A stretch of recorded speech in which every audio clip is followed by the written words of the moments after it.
आपके साथ मेरा ये सवाल है कि किस आधार पर आप ये कहते हैं कि भारतीय जनता पार्टी की सरकार संविधान बदल देती? ऐसा क्या आभास, क्या मुद्दे आपके सामने हैं जिससे आपको लगता है कि संविधान बदलने का प्रयास हो रहा है?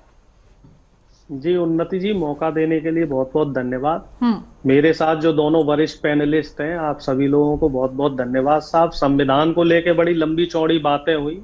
विपिन सर ने काफी कुछ कहा, कैप्टन साहब ने बहुत सारी बातें कही जी। अब इसमें सिलसिलेवार में 2-3 पॉइंट पे ही डिस्कस करूंगा। पहली बात तो जो बीजेपी के हमारे साथी कह रहे हैं कि हम जेब में लेके घूमते हैं, बेशक हम दिल में रखते हैं संविधान को, तभी उसको अपने साथ रखते हैं। संविधान किसी की बपौती नहीं है साहब। और लोकसभा का जब चुनाव चल रहा था उस समय इनकी पार्टी के ही नेता जगह जगह चुनाव प्रचार में कहते हुए पाए गए कि इस बार हमें 400 सीटें देना, क्योंकि हमें संविधान में परिवर्तन करना है, संविधान बदलना है। और इसके तमाम वीडियो वायरल भी हुए।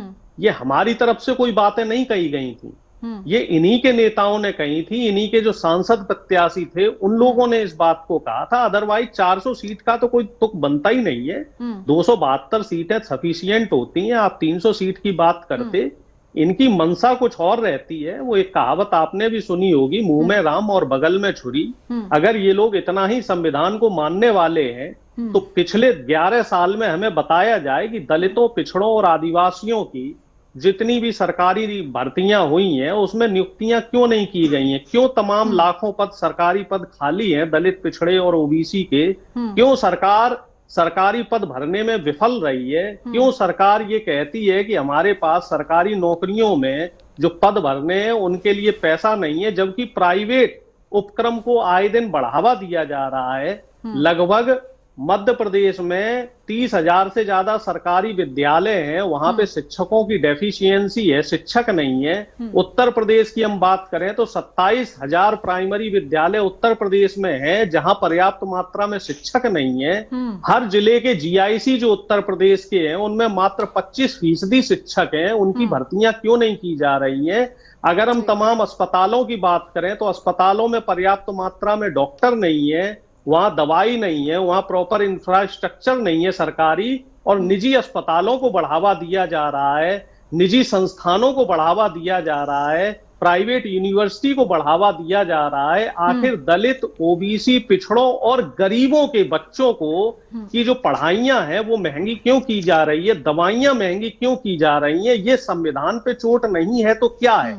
ये गरीब व्यक्ति पे चोट नहीं है तो क्या है? इस मौसम में, दिसंबर के मौसम में भी उन्नति जी, आप भी सब्जी खरीदती होंगी, सब्जियों के दाम देखिए।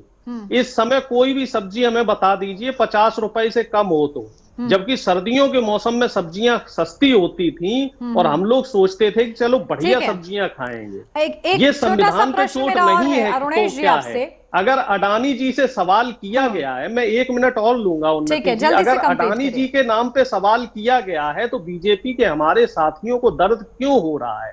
आखिर क्यों नहीं बताया जा रहा है कि सेबी प्रमुख के अडानी से क्या ताल्लुकात हैं और दाल में आखिर काला कहां है?